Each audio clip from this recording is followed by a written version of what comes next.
Baik, terima kasih pemirsa, Anda masih bersama kami dan Mensaku yang mengangkat tema tentang hikmah di balik peristiwa agung Isra Mi'raj. Dan pertanyaan berikut akan dijawab oleh Mama yang akan disampaikan oleh Ibu Nurul.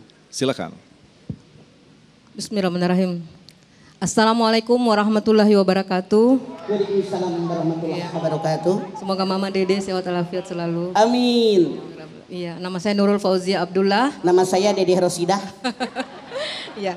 Seperti kita tahu Mama Dede bahwa tahun Isra Mi'raj adalah tahun Famul Husni atau tahun kesedihan, di mana orang-orang yang dicintai oleh Rasulullah wafat.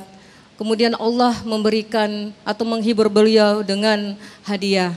Nah, pertanyaannya, hikmahnya bagi kita, apakah di saat kita juga mendapatkan musibah atau kedukaan, hal itu juga berlaku bagi kita, ataukah itu hanya khusus untuk Rasulullah SAW saja? Terima kasih Mama Dede. Silakan Mama. Baik, Ibu Nurul dan semua jamaah yang di Al-Furqan, semua manusia tanpa kecuali, termasuk Agung, Mama, Habib, kemudian Kiai, semua suatu saat dapat musibah. Anda silakan lihat di dalam Al-Anbiya 35. Wa nablukum bisarri wal khairi fitnah wa ilaina turja'un. Semua kalian mendapatkan musibah yang buruk, yang baik, kepada kami kalian kembali. Bahkan ayat yang sangat populer, saya jamin Anda yang hadir pasti hafal, apalagi ujungnya.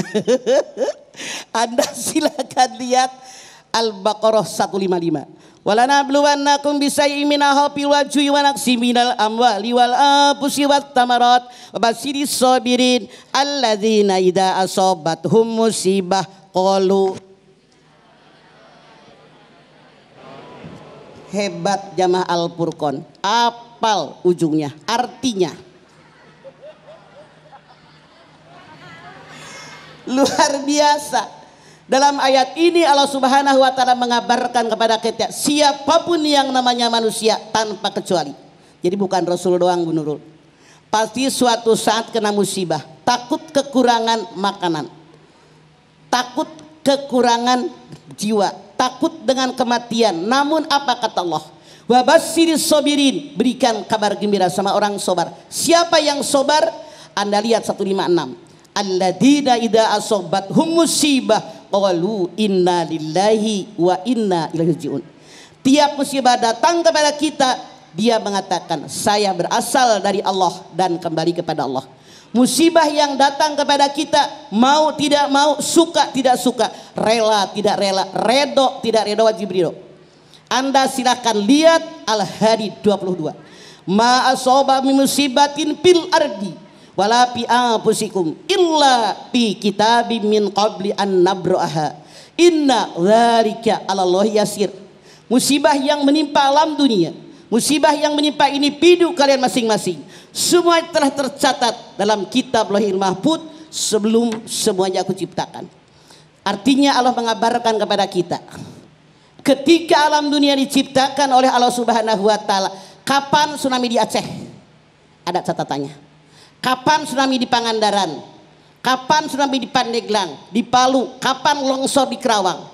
Kapan banjir di Garut? Dan semuanya dicatat oleh Allah dalam kitab Lauhil Mahfuz sebelum diciptakan. Begitu pula ketika kita lahir ke alam dunia Bu Nurul. Bahkan Rasulullah menyatakan 50.000 tahun sebelum kita lahir ke alam dunia, musibah catatannya di Lauhil Mahfuz sudah kering. Makanya kalau sudah kering, saya katakan tadi, mau tidak mau, suka tidak suka, rela tidak rela, redo tidak redo, wajib ridho. Wong teriak-teriak aja udah ada, mau dibilang apa? Makanya kewajiban kita apa? Usaha. Anda lihat surat An-Najm 39. Wa an laisa lil insani illa masa'a. Manusia tidak akan mendapatkan sesuatu kecuali dengan usaha dia. Contoh, nih corona udah 2 tahun lebih ya Kiai. Masya Allah, rasanya udah capek. Terus terang aja, dulu waktu pertama corona, toko dibuka dikit disamperin Satpol PP, tutup. Tokonya kita ngontrak, listriknya bayar, SPG bayar, musibah yang luar biasa tidak pernah terbayangkan sebelumnya. Dan saya yakin bukan hanya 1-2 orang sedunia mendapatkan musibah. Makanya kita wajib berusaha. Bagaimana caranya? Masya Allah, prokes kita jalankan. Yakin mati hidup adalah dari Allah, bukan karena corona kok. Dari dulu juga orang mati ada nggak? Orang sakit ada, cuman sekarang populer dengan nama Omikron. Mudah-mudahan kita terhindar dari segala penyakit. Kalau dulu punten dalam tanda kutip, orang buang gas dengan orang batuk lebih terhormat orang batuk. Saya nenek-nenek 72 tahun. Batuk tuk tuk tuk tuk tuk sampai begitu aja. Kita nggak diiniin orang. Tapi kalau orang maaf buang gas dicariin. Lu ya bener nggak Gung? Bener. Sekarang punten survei membuktikan nenek-nenek nggak bohong, beneran. Orang batuk nih dengerin. Orang batuk lagi ngariung ngaji, orang pada nengokin kita. Orang yang buang gas kagak dicariin, bener nggak? Sekarang orang yang terhina orang batuk, baru segitu doang. Saya tidak ngarang, emang survei membuktikan. Makanya kita mohon kepada Allah dengan usaha yang maksimal. Bahkan ini ayatnya populer lagi nih dalam Al-Qur'an ayat 11. Innallaha la yughayyiru ma biqaumin hatta.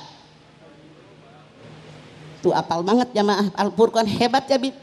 Jadi kata Allah, Allah tidak akan merubah suatu kaum sehingga kaum itu merubah dirinya. Makanya dengan sekarang ada Omikron, kita berusaha yang namanya prokes kita jaga. Semoga dengan apa? Banyak berzikir kepada Allah, banyak bertaubat kepada Allah. Kemudian maaf dalam tanda kutip, jangan marah, saya ngomong beneran. Minimal saya, anak-anak saya nih, Masya Allah kita koreksi di ma asaba bi musibatin fa bima kasabat aidikum wa yafu an katsir. Tuh kan As-Surah 30. Musibah yang menimpa kalian karena kesalahan kalian sendiri. Mohon ampun kepada Allah dengan ampunan yang banyak. Jadi maksud mama gini, Bid, jangan nyalahin orang mulu. Ngaca gitu ya kan Kiai? Ngaca, kenapa kena musibah? Apa kurang syukur? Bukankah dulu yang namanya siapa yang nyanyi? Tongkat kayu dan batu jadi tanaman. Tuh kan, saking kayanya negara kita. Kok sekarang rakyat pada susah? Sekarang rakyat pada miskin. Ngaca. Apa kurang syukur? Apa ibadah kita kurang? Apa sholat kita belum benar? Apa sujudnya kayak Kiai Holil tadi bilang, kayak ayam matokin beras kan Kiai, ketok ketok ketok ketok. Mana tumaninahnya? Padahal tumaninah satu di antara 13 rukun sholat. Makanya hai pemirsa TV One dimanapun Anda berada, saya sebagai orang tua mengajak kita semua, yuk perbaiki sholat kita. Jadi hikmahnya kita ambil, bukan hanya tahu sejarah. Kalau kita sholat, tadi Kiai Holil sudah menyampaikan betapa hikmah daripada sholat. Jangan sombong, sombong selendangnya Allah. Siapa yang mengenakan selendangnya Allah, dia memusuhi Allah. Baik. Terima kasih Mama. Selanjutnya silakan Ustaz Sofyan. Ada lagi penanya? Baik, saya geser ke sini Ustaz Agung. Izin Mama, Habib dan juga Iya Khalil. Saya sudah bersama Pak Sudrajat. Nanti insya Allah akan dijawab langsung oleh Habib Ahmad Al-Kaf. Silakan. Baik, Assalamualaikum warahmatullahi wabarakatuh. Saya ingin mengajukan pertanyaan kepada Kiai Khalil dan Habib, yang mana kita tahu bersama bahwa perjalanan Isra Mi'raj oleh Rasulullah SAW itu untuk mendapatkan perintah sholat dari Allah Subhanahu Wa Taala. Apa yang menyebabkan Rasulullah melakukan negosiasi dengan Allah Subhanahu Wa Taala sehingga kita tahu bahwa Rasulullah SAW adalah seorang Rasul yang patuh dan taat kepada Allah sehingga mendapatkan julukan Al-Amin. Tapi kenapa pada saat mendapatkan perintah sholat melakukan negosiasi? Itu saja Pak Kiai dan Pak Habib. Assalamualaikum warahmatullahi wabarakatuh. Waalaikumsalam warahmatullahi wabarakatuh. Terima kasih Pak Sudrajat untuk pertanyaannya. Nanti Habib Ahmad Al-Kaf bisa dijawab di segmen berikut. kita akan bahas lebih panjang lagi. Nanti juga kalau ada tambahan bisa dijawab oleh Kiai Khalil dan juga Mama Dede. Tetaplah di Damai Indonesiaku Spesial Isra Mi'raj. Usai jeda kami kembali.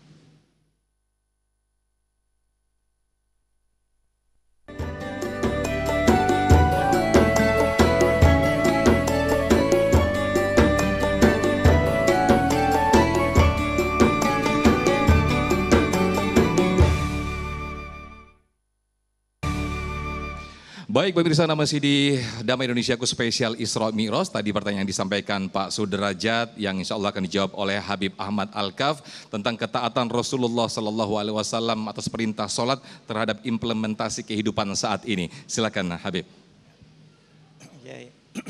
Bismillahirrahmanirrahim. Ini pertanyaan sangat indah, luar biasa. Karena di sini subhanallah untuk membedakan Rasul dengan lainnya. Ini akhlaknya Rasul. Pertanyaannya luar biasa. Tadi mengatakan bahwa Rasulullah itu bolak-balik minta lagi. Sedangkan Rasulullah itu orang yang taat. Kalau kita pakai akal seperti tadi dikatakan oleh Kiai Khalil, harus pakai akal. Kita lihat Rasulullah SAW ketika bolak-balik itu minta bukan untuk dirinya, tetapi untuk umatnya, memperhatikan rakyatnya. Ini Rasulullah karena dapat nasihat, dapat masukan dari seorang Nabi Musa. Ya Muhammad dapat 50, nggak bakal ini itu kepada Allah untuk diturunkan karena rakyat atau umatmu tidak bakal mampu. Rasulullah ketika untuk umatnya naik lagi, dikurangi 5 waktu, turun lagi, udah berapa? 45, wah masih nggak kuat, naik lagi sampai 9 kali Rasulullah. Kalau untuk umatnya apapun dibuat Rasulullah. Makanya Rasulullah itu cintanya kepada umatnya luar biasa. Ummati. Tapi kalau untuk dirinya Rasulullah malu kepada Allah. Contoh lagi dalam Al-Quran. Ketika pindahnya kiblat. Rasulullah kepingin kiblatnya Ka'bah. Tapi perintahnya Allah untuk ke Masjidil Aqsa. Maka sholatnya sebelumnya Rasulullah hijrah itu di Rukun Yamani. Kenapa Rukun Yamani? Karena supaya Ka'bahnya dapat, Masjidil Aqsa dapat. Karena Masjidil Aqsa ini kotak, Masjidil Aqsa sebelah sana Syam. Rasulullah sholat di sini, kemudian menghadapnya ke sana.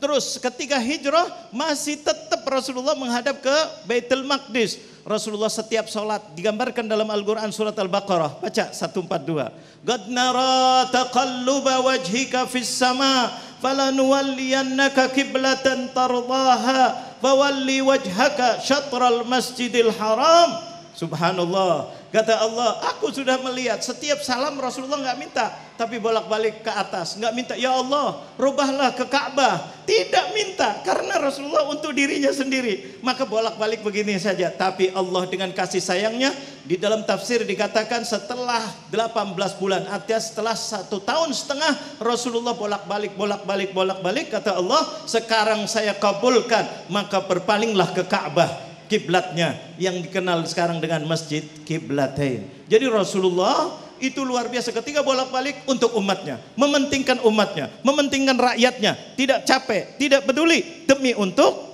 umatnya. Mudah-mudahan ini terjawab. Insya Allah. Baik, terima kasih Habibana sekali lagi. Terima kasih kepada guru-guru yang kita cintai, Mama Habibana dan Kiai Haji Khalil Nafis yang telah memberikan nasihat yang sangat luar biasa sekali. Memang benar waktunya sangat singkat, tapi insya Allah kita akan mendapatkan penyegaran kembali bagaimanakah sesungguhnya kita memahami peristiwa yang sangat besar, Isra Mi'raj. Akhirnya saya Agung Izul Haq dan Ustadz Muhammad Sofyan serta pendukung acara ini Sarung Wadimor, tentu sarung kita, dan didukung oleh Dana Syariah Ayo Hijrah Finansial, mengucapkan terima kasih atas perhatian Anda. Assalamualaikum warahmatullahi wabarakatuh.